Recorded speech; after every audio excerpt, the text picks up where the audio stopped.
First time dryer లేకుండా pant వేసుకోవడం. ఏమండి గారు? అయ్య బాబాయ్, అడిగితే కరిసేసేలా ఉన్నారు. నాన్న చెప్పినట్టు కూల్గా ట్రై చేద్దాం. ఏమండి గారు, సినిమాకి వెళ్దామా? సినిమాకి ఎలా వెళ్దామే? బయట వర్షాలు బాగా పడి రోడ్లన్నీ మునిగిపోతున్నాయి కదా, పడవ వేసుకెళ్దామా?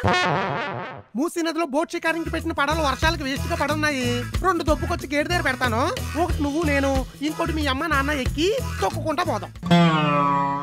సిరాక మీద ఉన్నప్పుడు వచ్చి సినిమాలు షికారులు అన్నావనుకో, పట్టకారెట్టి పళ్ళు పీకేస్తాను.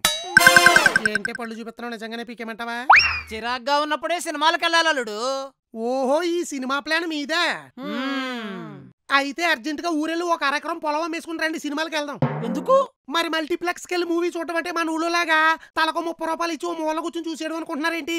మరి ఫ్యామిలీతో ఫిల్మ్ అంటే బయట ఫైనాన్స్ తీసుకుని వెళ్ళాలి, తెలుసా? కొంచెం ఫైనాన్స్ ఎక్కువ తీసుకొని నాకు పాప్కార్న్ కూల్ డ్రింక్స్ కొనివ్వండి. ఇదిగో అసలు ఇదే. ఒక పక్క టికెట్ల రేట్లు వాచిపోతున్నాయి అనుకుంటే, ఇంకో పక్క పాప్కార్న్ రేట్లు తగిలిపోతాయి. మిడిల్ క్లాస్ వాడు మల్టీప్లెక్స్ మెట్లు ఎందుకు ఎక్కట్లేదంటే, పాప్కార్న్ రేట్లకి కూల్ డ్రింక్ రేట్లకి భయపడే. పిల్లలు తింటూ చూస్తే గానీ కిక్ ఉండదు.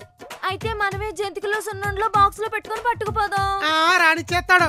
వాటర్ బాటిల్ కూడా అలౌ చేయడు, మొత్తం అక్కడే కొనాలి, తెలుసా? అబ్బా, ఎంత అవుతుంది? తలకు 1000 అవుద్ది. వారానికో సినిమాకి వెళ్ళాలంటే ఓ పక్క నుంచి అన్ని అమ్మేస్తా ఉండాలి. అమ్మేద్దామా సినిమాకి వెళ్దామా?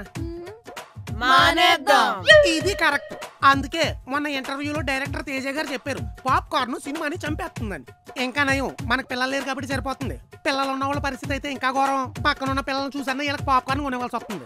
అల్లుడు, అది అసలు పిల్లల విషయం మాట్లాడదామనే వచ్చింది, నువ్వే ఆ టాపిక్ తీసుకొచ్చావు. నేను మాట్లాడింది ఎవరో సినిమాకి వచ్చిన పిల్లల కోసం. మేం మాట్లాడేది మీరు సినిమాకి తీసుకెళ్లాల్సిన పిల్లల కోసం. అంటే పెళ్ళై సంవత్సరం అయిపో వస్తుంది కదా, ఇంకా ఏమీ లేదా అని. ఎవరు అడుగుతున్నారు? అమ్మా. నేను కాదు, ఈయన. నన్నెరికిస్తావేటే? హనుమంతరావు గారు, ఏంటి అడావిడి? ఒకసారి డాక్టర్ని కలిస్తే అంటే అంటే ఒకసారి చూపించుకుంటే ఏమైనా ఉంటే ఈ తంటా పోతుంది కదా అని. ఆహా, అయ్ బాబాయ్, నాకేం సంబంధం లేదు.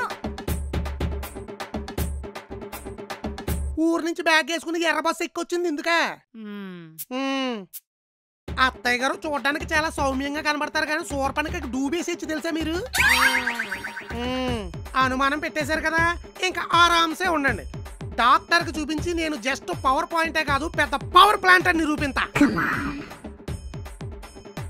అమ్మయ్యా, మొత్తానికి మీటర్ కదిలిందే.